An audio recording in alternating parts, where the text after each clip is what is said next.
عزیز علیہ ما عنتم، تمہارا مشکل میں پڑنا اس کو مشقت میں ڈال دیتا ہے. حریص علیکم، تمہارے لیے بڑا ہی حریص ہے. بالمؤمنین رؤوف الرحیم، مومنوں کے لیے تو خاص رؤوف الرحیم. اللہ وبرکاتہ. ان الحمد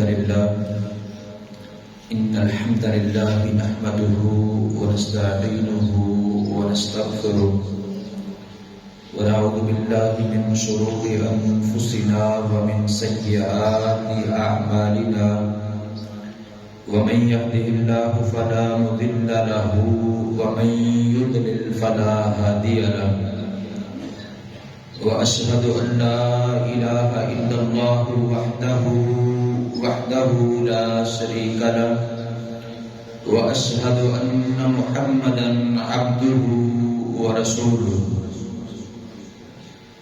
يا ايها الذين امنوا اتقوا الله حق تقاته ولا تموتن الا وانتم مسلمون. يا ايها الناس اتقوا ربكم الذي خلقكم من نفس واحدة وخلق منها زوجها وبث منهما رجالا كثيرا ونساء، واتقوا الله الذي تساءلون به والأرحام إن الله كان عليكم رقيبا. يا أيها الذين آمنوا اتقوا الله وقولوا قولا سديدا يصلح لكم أعمالكم ويغفر لكم ذنوبكم، ومن يطع الله ورسوله فقد فاز فوزا عظيما. أما بعد فإن خير الحديث كتاب الله، وخير الهدي هدي محمد صلى الله تعالى عليه وآله وسلم، وشر الأمور محدثاتها، وكل محدثة بدعة، وكل بدعة ضلالة، وكل ضلالة في النار. اللهم صل على محمد وعلى آل محمد كما صليت على إبراهيم وعلى آل إبراهيم إنك حميد مجيد. اللهم بارك على محمد وعلى آل محمد كما باركت على إبراهيم وعلى آل إبراهيم إنك حميد مجيد. رب اشرح لي صدري ويسر لي أمري واحلل عقدة من لساني يفقهوا قولي. رب زدني علما، رب زدنا علما. يا معلم إبراهيم علمني من لدنك علما، يا مفهم سليمان فهمني. قال الله تبارك وتعالى في محكم تنزيله: أعوذ بالله السميع العليم من الشيطان الرجيم من همزه ونفخه ونفسه. لقد جاءكم رسول من أنفسكم عزيز عليه ما عنتم حريص عليكم بالمؤمنين رؤوف رحيم. وقال نبينا محمد صلى الله تبارك وتعالى عليه وآله وسلم: انما انا لكم بمنزلة الوالد اعلمكم. رواه ابو داؤد.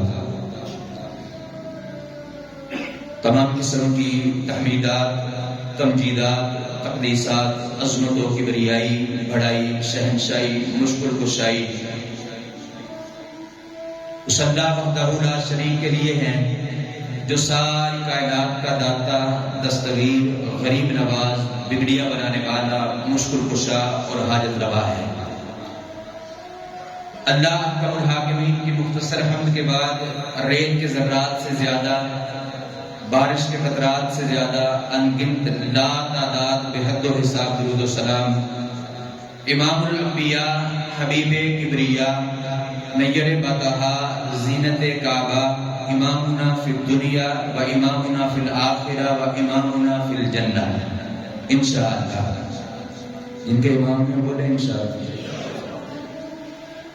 جناب محمد الرسول اللہ صلی اللہ تعالی علیہ وآلہ وسلم کی پاک طاہر اور مطہر ذات کے لیے مختصر حمد و ثنا کے بعد دیوکار بزرگوں، دوستوں، عزت کے لائق اسلامی روحانی ماں اور بہنوں، اللہ احکم الحاکمین کی کلام مقدس قرآن مجید میں سے ایک آیت کریمہ اور امام کائنات محمد کریم صلی اللہ تعالی علیہ وآلہ وسلم کے فرامین میں سے ایک فرمان آپ کے سامنے تلاوت کیا ہے۔ اللہ تبارک و تعالی سے دعا ہے صدر سے کتاب و سنت کے مطابق ان کا معنی، مطلب اور مفہوم سمجھانے کی توفیق عطا فرمائے، اور اللہ رب العالمین ہم سب کو صحیح بات منظم من اللہ شریعت کا پیغام سننے، سمجھنے، اس پہ عمل پیرا ہونے اور اس کا پرچار کرنے کی توفیق عطا فرمائے، اور اللہ رب العالمین ہم سب کی جملہ عبادات کو اپنی بارگاہ رحمت میں قبول و منظور فرما کے ہماری بخشش، ہدایت اور اللہ نجات کا سبب اور ذریعہ بنائے۔ یہ آیت کریمہ جو آپ کے سامنے تلاوت کی ہے، اس میں اللہ رب العالمین نے کئی مضامین کو بیان فرمایا ہے۔ اللہ تبارک و تعالیٰ نے اپنے احسانات اپنے بندوں پر بھی اس میں بیان فرمائے ہیں، اور اللہ رب العالمین نے امام کائنات محمد الرسول اللہ صلی اللہ تعالی علیہ وآلہ وسلم کی اپنی امت پر مہربانیوں کا بھی تذکرہ اس میں کیا ہے۔ تو آج کے اس خطبے کے مختصر وقت میں یہ دوسرا مضمون رسول اللہ صلی اللہ تعالی علیہ وآلہ وسلم کی اپنی امت پر مہربانیوں کا تذکرہ انشاءاللہ الرحمن آپ کے سامنے کروں گا۔ اللہ رب العالمین نے فرمایا لقد جاءکم رسول من انفسکم، بے شک یقیناً تمہارے پاس ایک رسول آ گیا ہے، عزیز علیہ ما عنتم، تمہارا مشکل میں پڑنا اس کو مشقت میں ڈال دیتا ہے، حریص علیکم، تمہارے لیے بڑا ہی حریص ہے، بالمؤمنین رؤوف الرحیم، مومنوں کے لیے تو خاص رؤوف الرحیم۔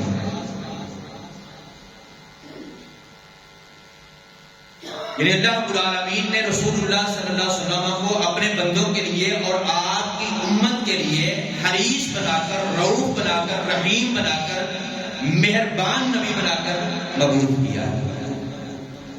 قرآن مجید کے ایک اور مقام پہ اللہ رب العالمین نے فرمایا محمد الرسول اللہ والذین معہ اشداء علی الکفار رحماء بینہم، کہ محمد الرسول اللہ صلی اللہ علیہ وآلہ وسلم اور آپ کے ساتھی جو آپ کے ساتھ ہیں، آپ پر ایمان، ارسلناک الا رحمۃ للعالمین، ہم نے آپ کو نہیں بھیجا مگر سراپا رحمت بنا کر۔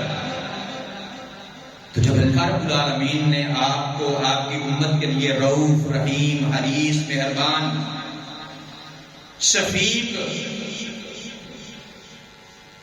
اور رحمت کا سراپا بنا کے بھیجا، تو پھر کیوں رسول اللہ صلی اللہ علیہ وسلم اپنی امت پر مہربانیوں کا نشاور کرتے ہیں؟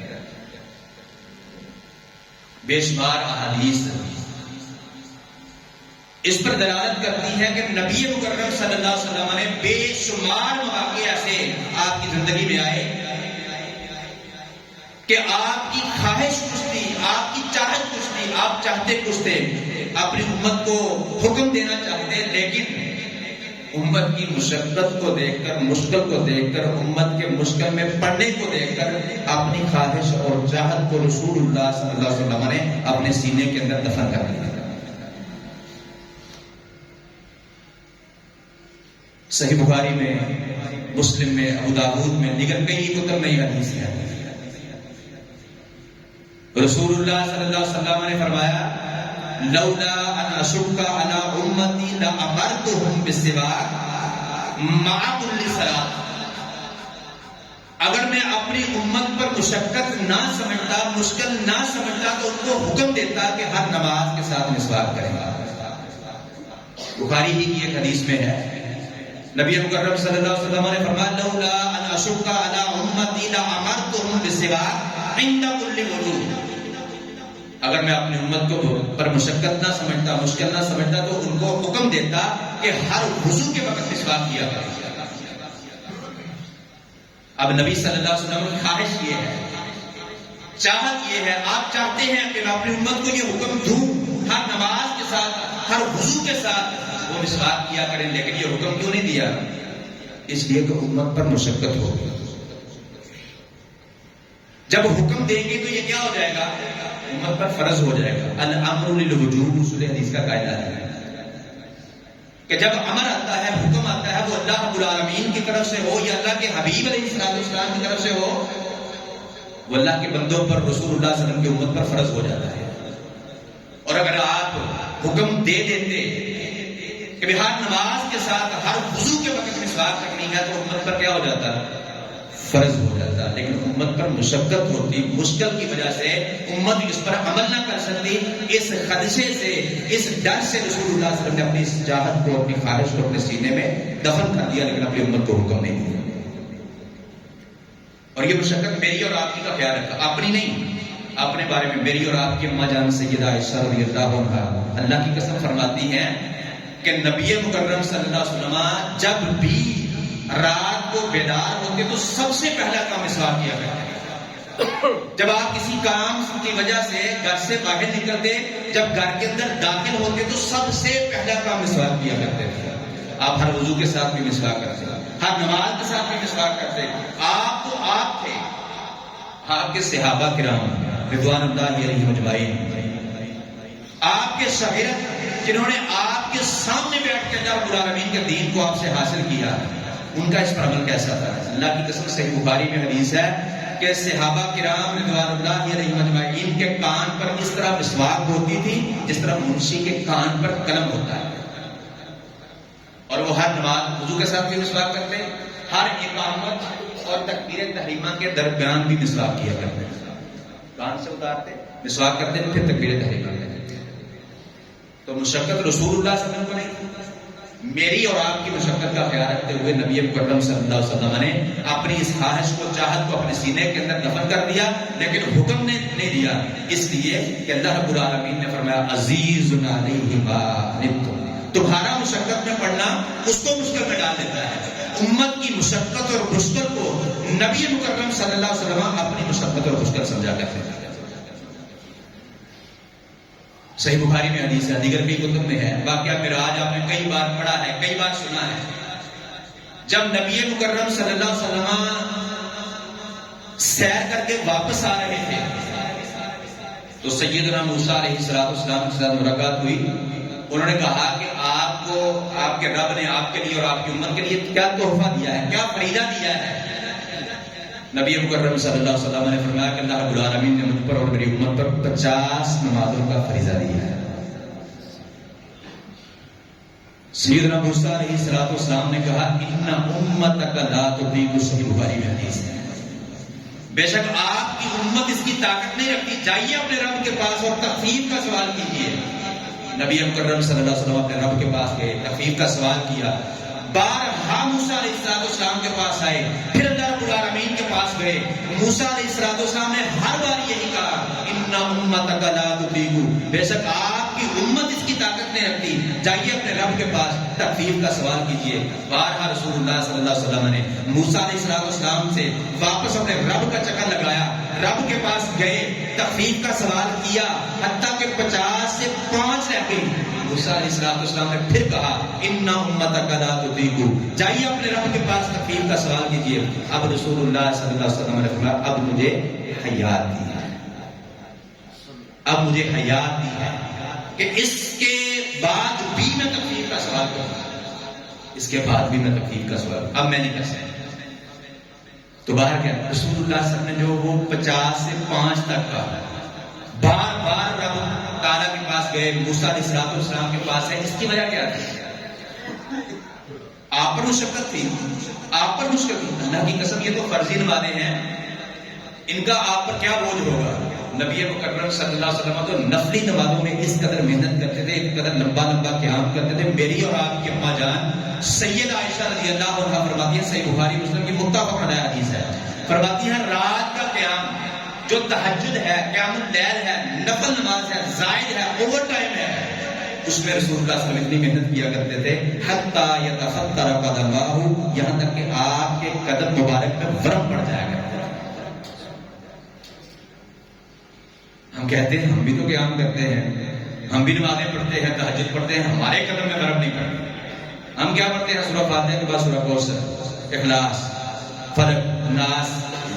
اللہ کی قسم سورہ نسائی کے اندر صحیح سند کے ساتھ حدیث ہے، رسول اللہ صلی اللہ علیہ وسلم کی زوجہ میری اور آپ کی ماں سیدہ عائشہ رضی اللہ عنہا فرماتی ہیں ایک رات نبی مکرم صلی اللہ علیہ وسلم اپنے مصلی پر کھڑے ہوئے، پہلی رکعت کے اندر سورۃ الفاتحہ کے بعد سورۃ البقرہ مکمل پڑھی، پھر سورہ النساء مکمل پڑھی، پھر پیچھے آئے سورہ آل عمران مکمل پڑھی اور پھر پہلا رکوع کیا. کر کے دیکھیں آج پریکٹیکل، سمجھ آئے گی حتی یتفطر قدماہ کا معنی کیا ہے. قدموں میں ورم کس طرح پڑتے ہیں، قدم کس طرح پھٹتے ہیں، کس طرح جو ہے وہ سویلنگ اس میں ہوتی ہے. اس کا معنی حتی یتفطر قدماہ کا سمجھ آ جائے گا جب آپ سورہ بقرہ ہی مکمل ایک رکعت میں پڑھ کے دیکھیں، آپ کو پھر بھی اس کا معنی سمجھ آ جائے گا. باہر کیا رسول اللہ صلی اللہ علیہ وسلم جو رات کی نفلی نماز میں اس قدر محنت کیا کرتے تھے، فرضی نماز میں ان پر بوجھ نہیں تھا، تو پھر کیوں گئے، کیوں بار بار اللہ رب العالمین کے پاس گئے، تخفیف کا سوال کیا، 50 سے 5 رہتی، اس کی وجہ کیا تھی؟ اللہ کی قسم اس کی وجہ کیا تھی؟ موسیٰ علیہ السلام کا یہ قول ان امتک لا تطیق، بے شک آپ کی امت اس کی طاقت نہیں ہے. امت کی محبت، امت کے پیار اور امت کی نرمی اور امت کے لیے حریص تھے، مہربان تھے، ان پر مہربانی نشاور کرتے ہوئے اپنے رب کے پاس بار بار گئے اور تخفیف کا سوال کیا.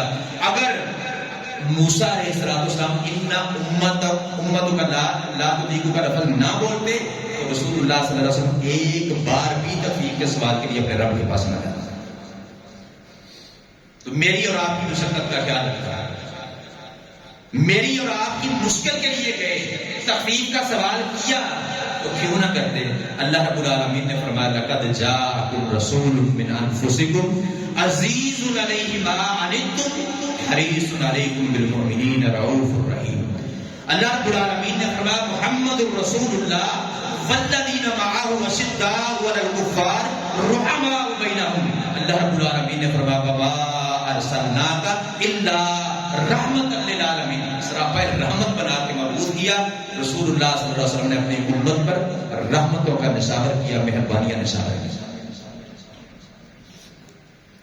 اللہ رب العالمین کے اس فرمان کا عملی تفسیر جو ہے وہ بن کے لوگوں کو دکھایا، اپنی امت کو دکھایا کہ اللہ رب العالمین نے فرمایا میں نے سراپا رحمت بنا کے بھیجا ہے، لہذا بے شمار رحمتوں کا، بے شمار جو ہے وہ مہربانیوں کا نشاور اپنی امت پہ کر کے گئے. اس طرح صحیح بخاری میں حدیث ہے، ابو داؤد میں بھی ہے. اللہ رب العالمین نے حج کو فرض کیا اپنے بندوں پر، قرآن مجید میں حکم نازل کیا. رسول اللہ صلی اللہ علیہ وسلم نے لوگوں کو کہا کہ اللہ تعالیٰ نے حج کو فرض کیا ہے، حج کیا کرو. ایک بندہ اٹھا، اس نے کہا اللہ کے رسول صلی اللہ علیہ وسلم کا حج ہر سال حج فرض کیا ہے نہ رہا ہے. رسول اللہ صلی اللہ علیہ وسلم خاموشی اختیار کی. دوسری مرتبہ پھر اس نے یہی سوال، تیسری مرتبہ پھر یہی سوال. پھر آپ نے خاموشی اختیار کی اور فرمایا کہ اگر میں ہاں کہہ دیتا تو اللہ رب العالمین تم پر فرض کر دیتا، لیکن تم اس کی طاقت نہیں رکھتے. یہاں پر بھی اللہ رب العالمین کے پیغمبر علیہ السلام نے حریص علیکم بالمؤمنین رؤوف الرحیم کی، اور اسی طرح عزیز علیہ ما عنتم کی عملی مثال بن کے اپنی امت کو دکھایا کہ تمہاری مشقت میری مشقت ہے، تمہارا مشقت میں پڑھنا جو ہے مجھے برداشت نہیں ہے. اسی طرح سنن نسائی میں دیگر کئی کتب میں حدیث ہے، رسول اللہ صلی اللہ علیہ وسلم تو ساری زندگی آپ قیام اللیل کیا کرتے تھے، تہجد کی نماز ادا کیا کرتے تھے. رمضان مبارک آیا تو رسول اللہ صلی اللہ علیہ وسلم ایک رات گھر سے نکلے، مسجد میں آئے، آپ نے نماز شروع کی. چند صحابہ کرام رضوان اللہ علیہم اجمعین جو وہاں پہ موجود تھے وہ نبی صلی اللہ علیہ وسلم کے پیچھے آ کے کھڑے ہو گئے. آپ جب دن چڑھا تو ان لوگوں نے جنہوں نے رسول اللہ صلی اللہ علیہ وسلم کے پیچھے نماز پڑھی تھی انہوں نے اس بات کی تصحیح کی، لوگوں کو بتایا کہ رات ہم نے نبی صلی اللہ علیہ وسلم کی امامت کے اندر رات کا قیام کیا ہے، نماز کو ادا کیا ہے۔ جب اگلی رات آئی تو لوگوں کا ہجوم بڑھ گیا، نبی صلی اللہ علیہ وسلم نے پھر جماعت کروا دی۔ جب اگلا دن ہوا لوگوں نے اور تشہیر کی تو پھر اگلی رات آئی تو لوگوں کا ہجوم اور بڑھ گیا۔ نبی صلی اللہ علیہ وسلم نے اس طرح 3 راتیں لوگوں کو امامت کروائی، جماعت کے ساتھ قیام کروایا، تراویح پڑھائی اور رات کی تہجد پڑھائی۔ جب اس کے بعد رات آئی تو لوگوں کا ہجوم بہت زیادہ بڑھ گیا تو نبی صلی اللہ علیہ وسلم اپنے گھر سے باہر نہیں آئے، حتیٰ کہ فجر کا وقت داخل ہوا، اذان ہوئی، رسول اللہ صلی اللہ علیہ وسلم مسجد میں آئے، نماز فجر جو ہے وہ پڑھائی جماعت کے ساتھ، لوگوں کی طرف منہ کیا، واعظ کیا، نصیحت کی، خطبہ دیا اور کہا کہ رات میں تم لوگوں سے غافل نہیں تھا، مطلب یہ نہیں ہے کہ میں سویا رہا ہوں، مجھے پتا نہیں تھا تم جمع ہو، تمہارا جمع ہونا اس کا مجھے علم تھا، میں نے اپنے گھر کے اندر قیام کیا، نماز پڑھی، تہجد پڑھی، تراویح پڑھی ہے، لیکن تمہارے پاس اس خدشے سے نہیں آیا، اس ڈر سے نہیں آیا، اس خوف سے نہیں آیا کہ تمہارے شوق اور ذوق کو دیکھ کر کہیں اللہ رب العالمین تمہارے اوپر اس نماز کو فرض نہ کر دے۔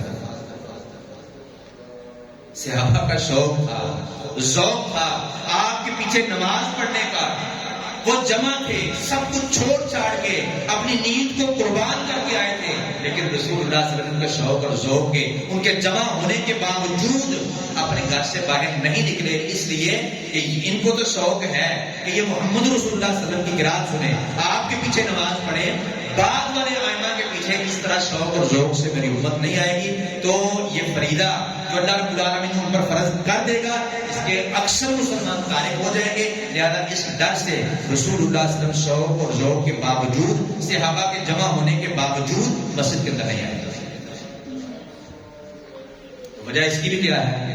عزیز علیہ ما عنتم، امت کی مشقت کو رسول اللہ صلی اللہ علیہ وسلم اپنی مشقت سمجھتے تھے۔ وجہ اس کی بھی کیا ہے؟ محمد رسول اللہ والذین معہ اشداء علی الکفار رحماء بینہم، اللہ رب العالمین نے نرم دل بنا کے رسول اللہ صلی اللہ علیہ وسلم کو اور آپ کے ساتھیوں کو مومنوں کے لیے بھیجا، سراپا رحمت بنا کر، حریص بنا کر بھیجا۔ حریص کیا ہوتا ہے؟ حدیث میں نے خطبے میں آپ کے سامنے پڑھی ابو داؤد کی، رسول اللہ صلی اللہ علیہ وسلم نے فرمایا انما انا لکم بمنزلۃ الوالد اعلمکم، سوائے اس کے نہیں میں تمہارے والد کی منزلت پر ہوں، اعلمکم تمہیں سکھاتا ہوں، تمہارا معلم ہوں، استاد ہوں، تو تمہارے والد کی منزلت پر، یعنی جس طرح والد اپنی اولاد کے لیے حریص ہوتا ہے اس طرح رسول اللہ صلی اللہ علیہ وسلم اپنی امت کے لیے حریص تھے۔ لیکن فرق کیا ہے؟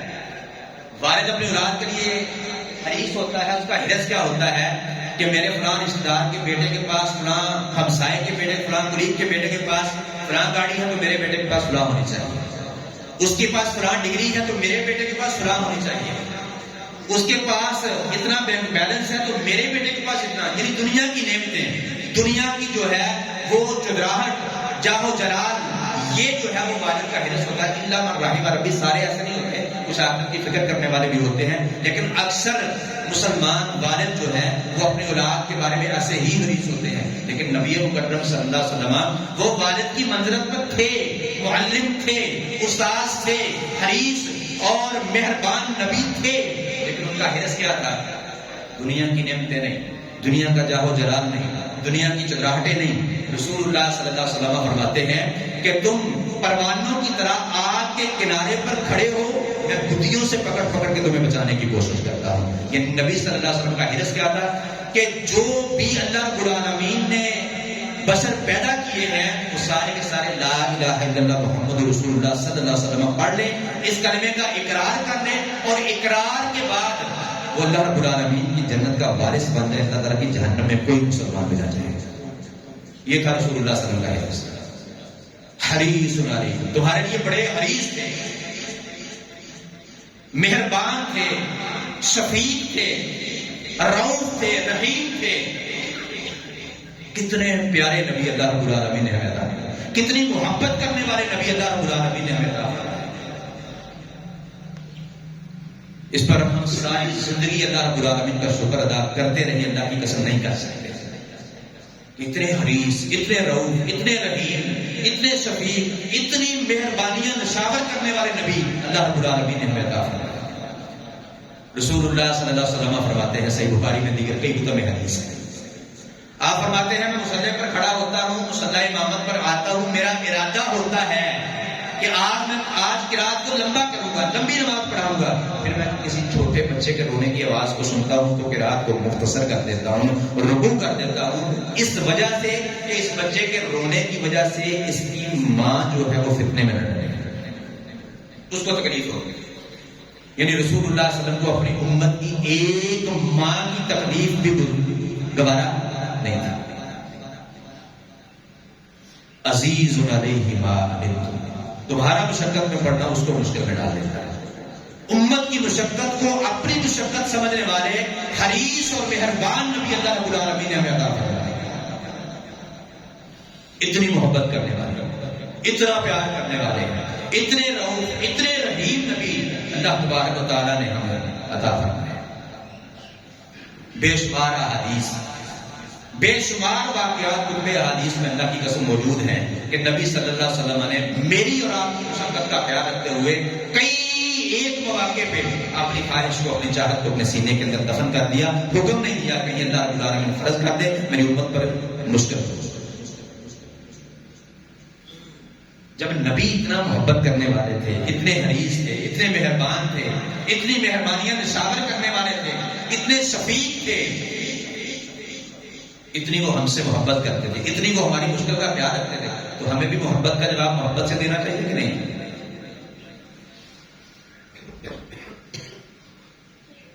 میری بات سمجھ کوئی نہیں آ رہی۔